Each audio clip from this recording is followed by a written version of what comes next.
Good afternoon, YouTube. Just here sharing my thoughts on my 2005 Cadillac STS V8 rear-wheel drive. We are searching for an air suspension leak in the back.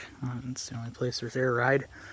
It looks like it's working really good, right? Rear end's pumped up good and holding good, and yeah, I know the weight's shifted forward, but that's not what we're... That's not really the case. Don't mind the junk, but yeah, it's full of cinder blocks and a bucket full of chains.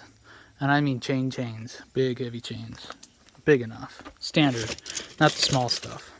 So I don't know how much cinder blocks weigh per thing, 20, 30 pounds, something like that. So we've got 2, 4, 6, 8, 10, 12, 14, 15 of them in there. So that's a decent amount of weight. And I've been spraying it down with some frickin' soapy water. And I'm not finding one leak, nor is it dropping. My complaint was anytime, just sitting empty, you park it, you come back, even an hour later, and the rear end's dropped a little bit, and I mean like a half inch to an inch. It's noticeable, because instead of the car having a frontward rake, it's more level. And just, coming out from work and seeing the car sitting level instead of, sitting up a little bit like it's supposed to. To me, it's just like, it just doesn't look as good level, and just shows that there's a little bit of a leak. And anybody that knows cars and these cars, and knowing they have a frontward rake, that well, oh gee, your rear end's sitting a little funny. Yes, I know, but it's only when it's empty, it seems like, because she's doing really good, really suspiciously good. And I figured, with the weight in there, maybe she's sealed up a little bit better.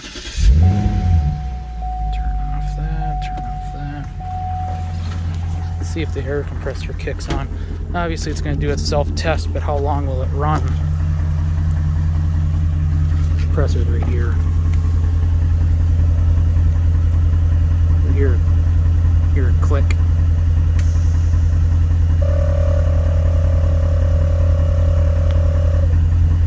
Okay, so it didn't lose any air.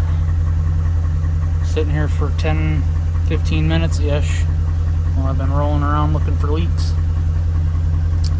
So it didn't lose any air, but when it's empty, it always loses a little bit of air, and it pumps up longer than that. So at least it runs for about 5 seconds or more. Not a whole lot, but enough. The tire looks low, but it's just because it's sitting on the lip. So I don't know what to think. Yeah, she's not losing any air. Yeah, with the amount of weight in the back, she should be losing something. It usually does. So, I don't know what to think. But, if you wanted to do a self-test, I can show you where to look, because there's, 5 connections, I think. So, let's take a look at those connections. I suppose the first one you're going to be able to see from here. Through the fender. Let me zoom in. Boop. And you see the little loop back there, and the black around that the loop is around, that's the air line going to the shock. That's one. You got one on the other side. I'm not going to show you it because it's the exact same thing. And you can get a bottle in there and give her a little squirt, depending on how big your bottle is, of course. Mine's nice and thin, so. Then, on the air compressor down here, this is your air compressor shield and whatever, but so you got a line right there, connection. See the metal clip? There's one right next to it too. So you got one here and you got one here, and when you shine a light here, you've got one right there at the end of, I'm assuming, the dryer. So where that metal clip there. So you got 3 there, 2 on the shocks. That's as far as I know, that's all of them. And right now, none of mine are leaking, so it's rather annoying. I figured, you know, the added weight, the added pressure, air pressure in the shock, it would leak more. Well, it's making a liar out of me. I really love that.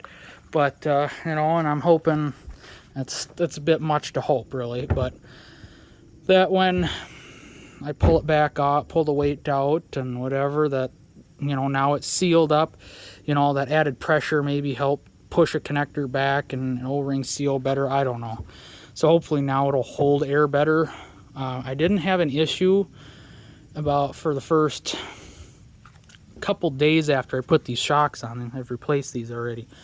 And first couple days I didn't have an issue with it holding air, it seemed like. But after that, she started dropping ever so slightly, not a whole lot. Like I said, it's just 1/2 inch to 1 inch, and that makes a world of difference. I mean, you don't have a whole lot of gap here to begin with, so to see that gap drop, it's quite the difference. So that's what we're looking at. I just figured I'd show you what all I did to help diagnose this. But I mean, it rather sucks. You got to be patient, you know, depending on how fast or slow your leak is. You got to be patient, sit and wait. Spray it and stare at it. One at a time. You know, don't expect to just spray it and see bubbles gushing out of there, and because that'd be a hell of a leak, and there's not that much air pressure. I mean, we're not I don't know what the system runs at maximum, but I don't think it's going to be any 50 to 75 psi.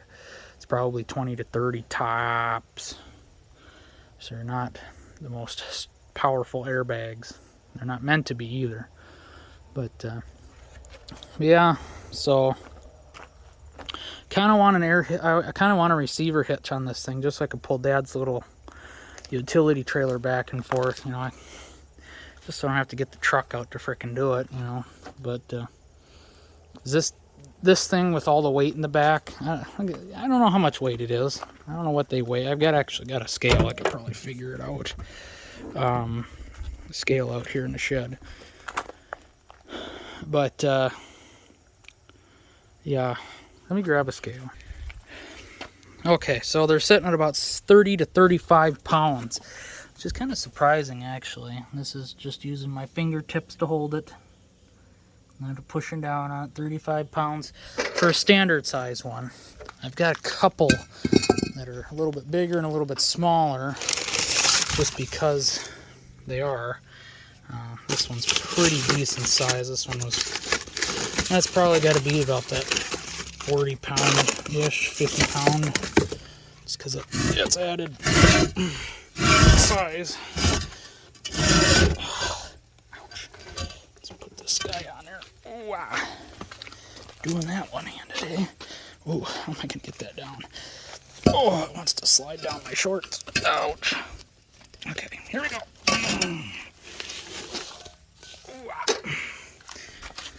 Okay.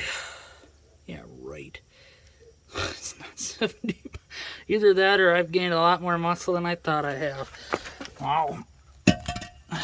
But that is substantially bigger than that guy. So anyway. So I got a fair bit. Let's see how many of those we have. I got a couple with one with a leg, 2 with a leg. So we got 1, 2, 3, 4, 5, 6, 7, 8, 9, 10. So 10 35 pounders. So that's 350 pounds. Is my math right? 1, 2, 3, 4, 5, 6. Okay, I'm confusing myself counting halfway over here. 1, 2, 3, 4, 5, 6, 7, 8, 9, 10. Yeah, so 10 35 pounders. 70, and whatever these guys weigh. Getting this. Come on. Try not to set it on the car. Pardon the camera. Let me get it on the scale. Okay. Well, it's about 50 pounds. Doesn't seem quite right. But that's without me touching it, 50 pounds. So, it's about right. It is a fair bit heavier. It has got thicker walls than that one. So we got two 50-pounders. So that's already 200 pounds. As you can see. So two 50-pounders. And whatever this little guy is. I think so the rest are identical 30-pounders. Guess this guy's about 20-ish. So, yeah. So do the math. You got 350, 200, so 550 plus 20, so 570. So, yeah, about 570 pounds. Oh, my, we forgot about the pail of chains. Can't forget about the pail of chains. We need to know how heavy that is, because that one was pretty heavy, and I used to think that these frickin' cinder blocks were heavy, but they're not even bad anymore. Gained a lot of muscle at my new job, is for sure, which is good. A lot more hand strength, too. All right. This, when this sucker feels pretty heavy, it must mean it's pretty heavy.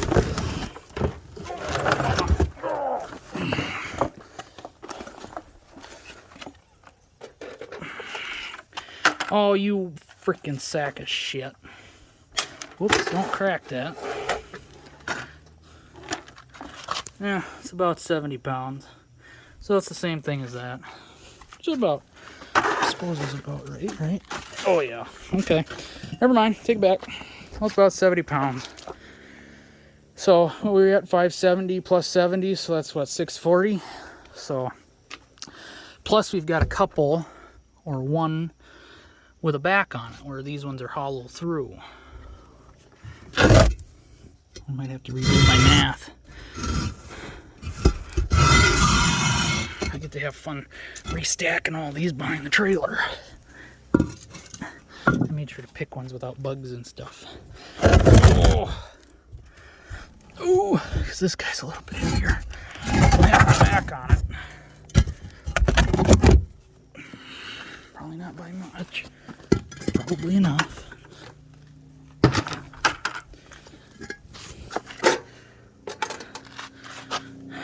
35. What were those other ones? 30? Or 35? 35. How does that work?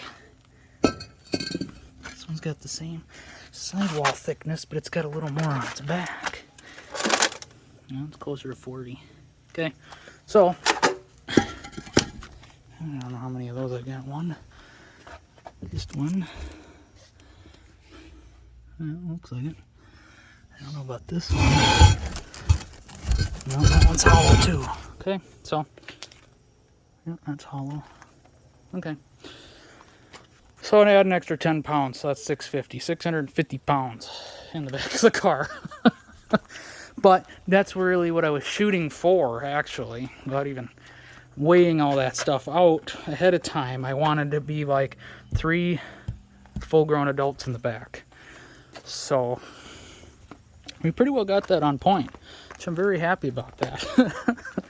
So, I mean, that's, what, 220 pounds per adult. That's a hell of a lot of person in the back of this car. I'm telling you that much. And not weight-wise, but people size-wise. Because this is not a passenger car. This is a, if you've got kids, kind of car. I mean, I drive with my seat all the way back, passenger seat's all the way back. And I'm telling you, there's like barely any room for your knees. Oh. That's why they give you the little kind of cutout there so you can barely fit. I mean, I'm 5'10", if you want to call it 5'10 and a half sometimes.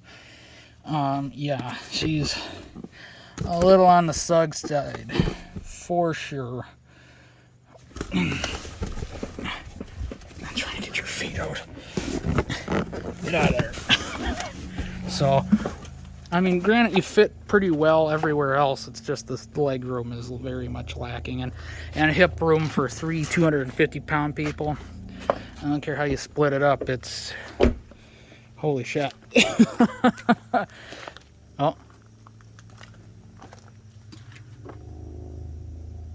There it goes. It's dropping there, I think.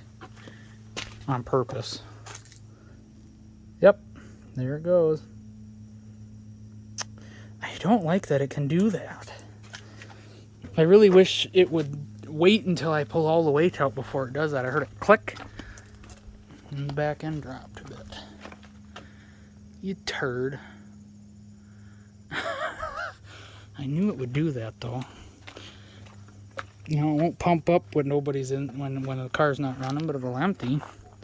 So anyway, I suppose I'm gonna get this stuff stacked up out of the way for now, and just figured I'd show you how one might diagnose, you know, an air leak. And for me, it doesn't seem to, you know, my other theory, I don't know if I said it or not, so if I repeat, sorry, but my theory was that the air compressor, I got it used, that maybe it's bypassing ever so slightly to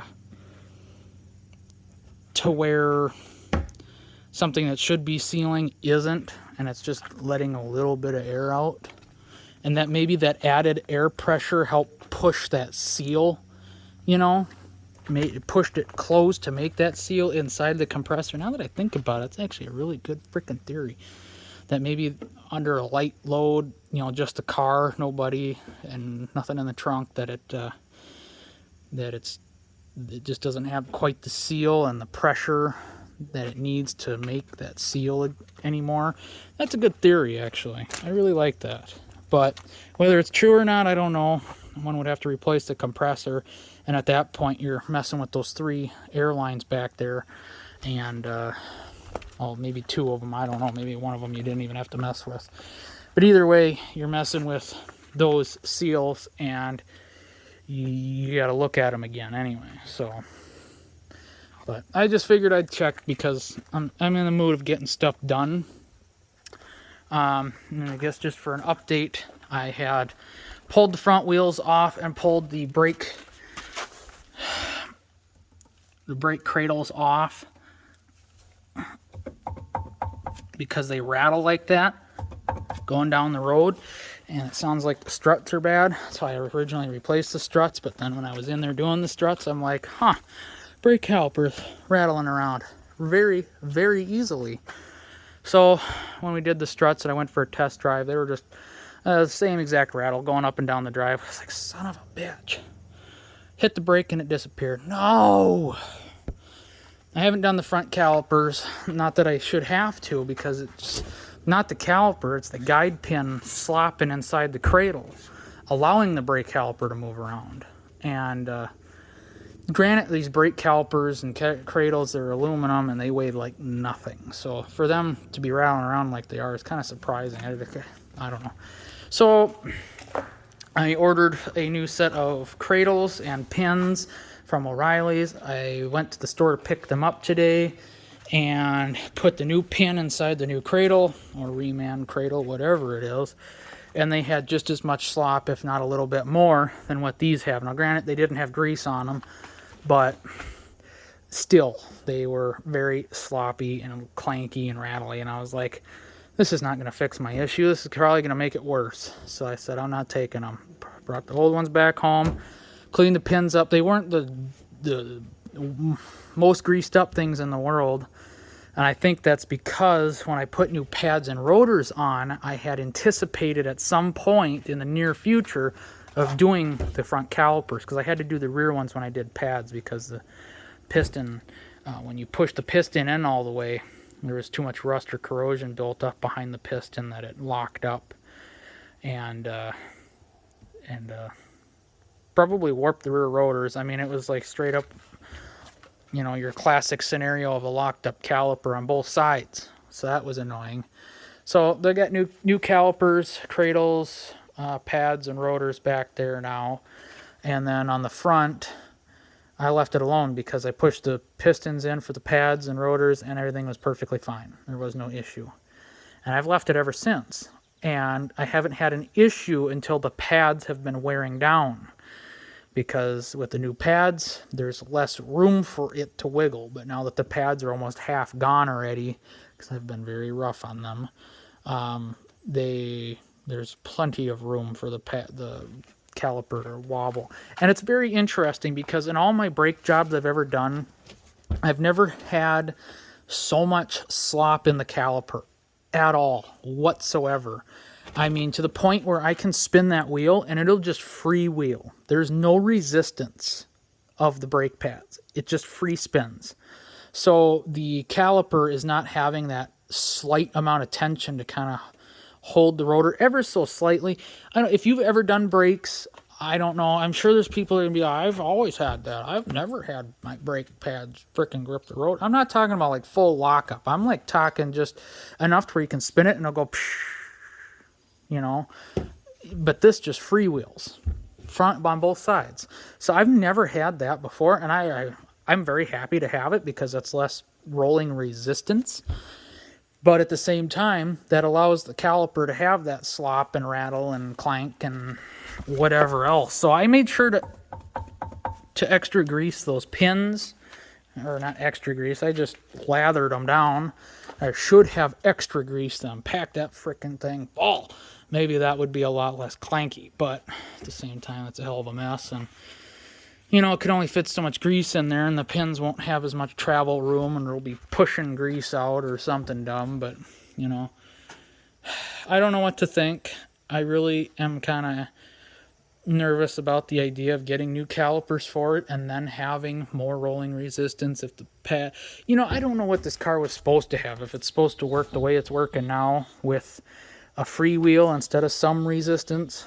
So it's like, I don't want to mess with it, you know. Least rolling resistance is better fuel economy, so less brake pad wear, but and it's not the pads chattering. The pads are nice and they're nice and snug, but they have, you know, the freedom to move where they need to, just not rattling. So the anti-rattle shims are doing their job, but just the caliper or the pins and cradles, whatever. So I don't know. That's what I was been working on today. Had to wait, you know, I ordered them 9:10 this morning, and they said they'd be here by 5, and that they were. By the time I showed up, it was about 5:15. Got an email then as I pulled in. Oh, they're there, because I was just going to go and check, and that was going to be that. And oh, son of a bitch, that's not going to fix my issue. So then I also got. Damn, the camera really shows it bad. I can't hardly tell when the truck's so dang on dark in the interior, but with the windows down you can really see it. So I painted the rear, painted my new console or cup holder, and painted the corner piece, not this one but the other side. And so yeah, because that was a beige banana yellow color, so was the back, and so was the glove box or the center console cubby. I painted the inside of that too. So my interior more or less matches. I got to paint, you can see the difference, gray and the banana yellow carpet. I got to spray paint the carpet yet. That's what I did on the driver's door, because that was banana yellow at one point too, and that has come out quite well. So one day I'll have to pull the console out and spray paint the frickin' carpet, but yeah. One of these days I'll have to get a new replacement back. You know, but if I do that, then I pretty much need to do this seat too, and holy, the price of them frickin' back. And doing them, let alone just doing those, is a pain in the ass. But that armrest needs to be replaced because it's like cocked over. So yeah, so anytime you lean on it, it just kind of folds over a little bit. And where like this one or any of the other ones, they're straight and they're flat and they're sturdy. They don't fold or turn or whatever. So that armrest needs to be replaced. But anyway. So I got that done. I did a makeshift alignment on the thing so it semi-drives straight now, which is good-ish. It's not 100%, but it's better.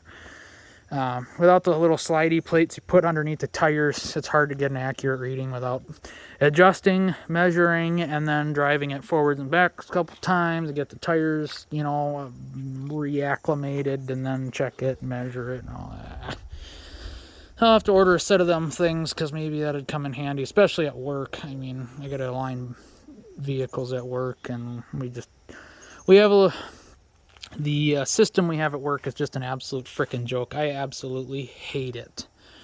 I don't know how you could ever be accurate with that. It is a strap over the tire, and it's an L shape, strap over the tire, laser alignment thing. And it, you know, it shoots a laser from over here to over there, and from over there to over here, and it's got lines on that plate that's behind, you know, the L bracket on the bottom, and it's got a plate on both sides, and it shoots lasers on the plates, and it's got lines, and you're supposed to, yeah, it's a whole thing. But you got to sit there and measure from the center to the L. You got to measure from the floor on the front and the floor on the back on both sides, and it's just fiddle farting, constantly adjusting, you know, getting it right and perfect and everything. It's not a perfect world. Nothing's gonna be perfect, and doing an alignment with that thing is, I just don't understand how you could ever get it anywhere remotely close with that, because I set it all up. I measured 8 times or something, just ridiculous. I'm anal about that stuff. I want it to be to the T, and I measured how many times, and it was perfect, spot on, front, back, you know, from the bar to the center. And we've got little oil caps with a perfect little circle in the middle, so I measured that and whatever, but it was over a ½ inch off. When I set the laser to the line, it was over a ½ inch off. What we do is measure from inside tread to inside tread, front and back, as well as doing the laser thing, and that's what told me, hello, the wheel is cocked way out ½ inch. Holy mother of frickin' pearl, what the hell's going on? You know, you got to expect the sidewall of the tire to be absolutely perfect. And you can't have, that's what I'm saying, it's not a perfect world. You're never going to get that to be perfectly honest with you. We're using a tape measure and constantly measuring front and back, front and back, front and back. That's better, I think. And so that's what I did on this. And came out okay, but you know, having the friction of on this pavement, which is pretty rough, the tires aren't able to spin on the ground nicely, and so you're never really getting a true reading until you get the tires reacclimated by driving it front and back, or having them sliders for it to rotate on would be nice.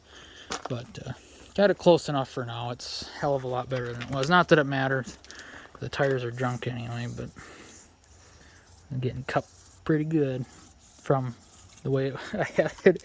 Did messed it up after doing the upper control arms, but I don't like these tires anyway. The front left tire is just jacked, and I'm not getting one new tire because these tires are already half worn, and it just doesn't make sense. So I need to get 2 tires. Well, then I need another 2 tires so they match. And this truck doesn't even need tires right now. We're getting pretty close to winter time already, and I don't have tires and rims for my other truck, which is the winter truck. This one's not seeing snow, so.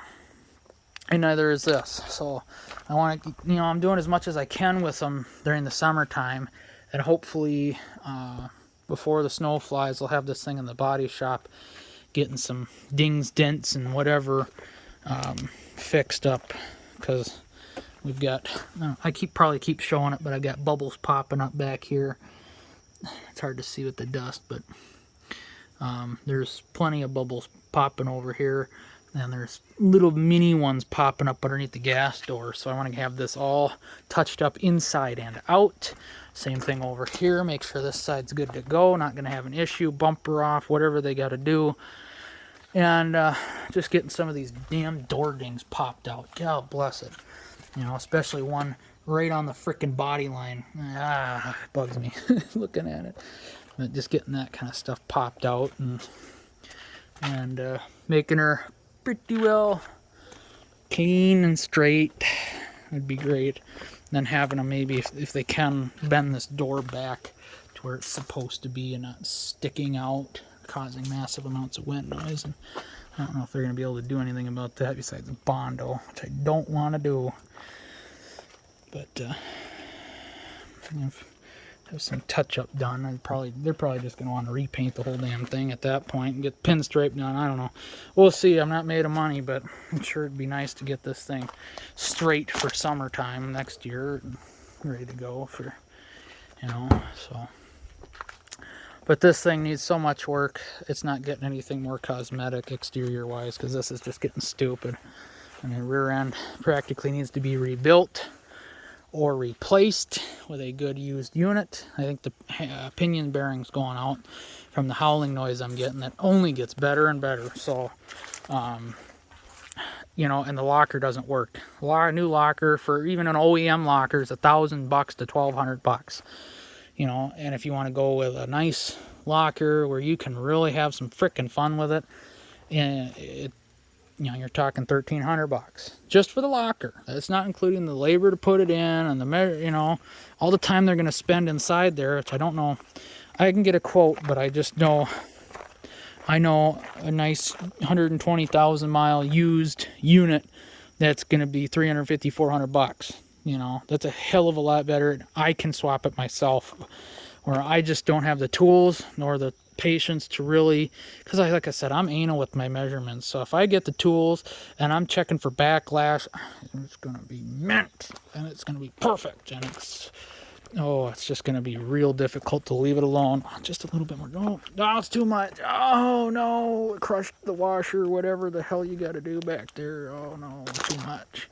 You know, I'm just way too anal about that stuff to mess with it. I let a drivetrain shop do it. Not just anybody, but a reputable drivetrain place. But, you know, got oil leaks springing since she's 20 years old. And when is this thing's birthday? It's a good question. It's 2001. But, let's see here. 6/01. So a couple months overdue for a birthday, but you know, I don't know. Sure, I did interior stuff. It got its birthday present to me. So yeah, anyway, but yeah, she's got a lot of work that needs to be done. Pretty much an engine out job, and I'm still questioning whether I got a head gasket job. A head gasket popping on this thing again? It's got head studs, but the way the temp gauge climbs, it's either got a big cooling system issue or it's a head gasket popping. I don't know. It's just got to be a small enough leak though, but I don't know. We'll see. So, oil cooler, you know, I just got so much work. It's pretty much an engine out. I got to do oil pan gaskets. Upper oil pan gasket, front diff needs to be resealed and probably gone through with the mileage. Made sure everything is snug and ready to go and not too terribly worn. Same thing with the rear end. That's the other thing, you know.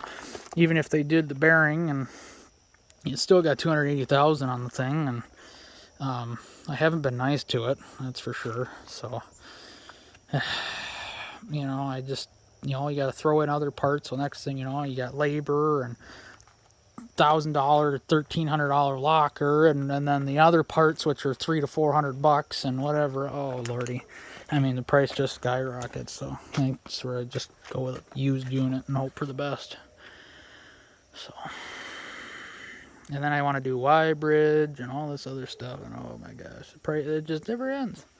Not to mention, I still got to do injectors on the LBZ. At least that's what I think I have to do. I got to do a frickin' gonna buy a diesel compression test kit, check that, see what that looks like, and make sure we're up to spec, because it doesn't have head studs, and oh, she's been abused. But at least she's got at least she knows how to breathe. She's got all the right components to breathe, so that's good. So EGTs never really get out of control on that. 1200, I think 1250 is about the highest she gets. I really like that about the VGT turbos, is they really control the EGTs very, very beautifully.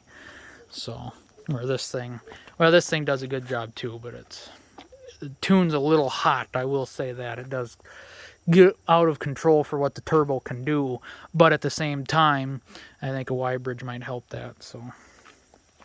Y bridge and maybe different manifolds and up pipes get her really breathing better, and maybe turbo wheels here or there. I don't know. Really, just something to really get her breathing as much as she possibly can. I bet she'd cool right down EGT wise. So, and I think that's part of the biggest problem is where, you know, I never really had a problem before, and this is where I'm having, having a hard time swallowing that the tunes may be getting too hot for this thing, because I know that's not it, because it does get warm at idle, just sitting there doing nothing. So, but at some point the EGTs get far greater than the cooling system was designed to handle. The block, it was only meant to cool the block to a certain degree, and so doing an LBZ cooling stack upgrade on this thing, I think, would help tremendously. But I mean, we're talking $1,000 to $1,100, and I just don't foresee that right now with the rear end. The rear end's the biggest issue at the moment. I can drive the thing as is, but how long is the rear end gonna last before she finally pops? And I don't want to be in Timbuktu when she does it. So I suppose I probably talked enough. And that wasn't me, so I paused. I was like, what the hell is that? If you've heard that, I don't know, something over in the neighbor's yard. But anyway, so I suppose I talked enough. But it's just got so many things going on financially. It's just getting kind of ridiculous. This car's finally getting sorted. I know its issues. Drivetrain's been done now. We got front tires, eventually rear tires, but not before this truck probably gets its due diligence. But yeah, no, I'm thoroughly enjoying this car. I mean, I was saying earlier that for what it is, being a Cadillac and it being completely opposite of what a Cadillac used to be, I like it a lot. I very much like it. And it's the best $700 I ever spent buying this thing. So, and the money I put into it is only added to its appeal. So I'm definitely very happy with it. Oh, I should show you something. Maybe. It's not anything really to brag about. I'm kind of disappointed with it, to be honest. Oops, that's accessory. Can't find the bob. Okay. So, I got LED fog lights, but like I said, I'm not too keen on them. They look okay, but the bulb style and the way Cadillac went about designing this housing to hold the bulb is pathetic. It's an H3. Do I have a bulb laying around here? Probably not anymore. Oh, here we go. So this is the bulb style. Now they've got a little, I call it a gate. It's a double type of thing. It's on hinges and it clips, but only the bottom clips, not the top. So there's nothing to hold the top of the bulb in. Now granted, with this little dinky thing, you don't need it to a whole lot to hold it in. But the LED bulbs with the big cooling fin on the back, there's a lot of leverage and it wants to go down. And with LEDs and projectors, they have to be perfectly aligned, and that is not letting. I had to use zip ties to hold the back of the bulb up because the stupid little gate only clips on the bottom and won't hold the top in. I just thought that was the stupidest freaking thing ever they could have done. Audi and Volkswagen, they use similar style bulbs with the little gate thing. At least they did. The 2001 Passat my mom had, that had the little gate thing, and that latched on the top and bottom. If that had that, I guarantee I wouldn't be having the issue I am. So I'm not thrilled with the bulb style, but the bulbs, yes, just not the bulb style and the way Cadillac went about it. And they are the GTR. Oh, I don't have the box here, do I? For some reason. Oh, is it in the car? I think it's in the car here. Or in the truck. Car. Okay. Oops. Yeah. Get out of that. Okay, it's right here. So, GTR lighting, Gen 3 bulbs, G3 or H3. Lifetime warranty. Great, wonderful. I got a good deal. I only paid $40 for them, and they're new old stock. So price not bad, but results not great. Not happy with the output. I can't hardly notice them at night compared to the amazingly, blindingly bright headlights that I have, which are the GTR Ultra 2.0s or whatever they are. And those are far better than the frickin' HIDs that this car had from the factory. Those light things up at night. Big time. And the same thing with the high beams. They really do a good job. Oh yeah. It doesn't look like it during the day, but trust me. At night, I'm very much not disappointed with those GTR bulbs. I really need to get... well, I don't need to get any more. I've spent enough on them freaking things. But for the price, I couldn't be happier, really. They are just about as bright as HIDs. And for a factory projector, they're very, very good. So, but anyway, I suppose I've really talked enough. From 20 minutes to 30 minutes to 40 minutes. So, like I said, hope you guys enjoyed. Stay tuned for more updates of this, that, and the other. Hopefully a healthy LBZ engine and new injectors. And hopefully be one of the next things. So, stay tuned for more. Thanks for watching. God bless.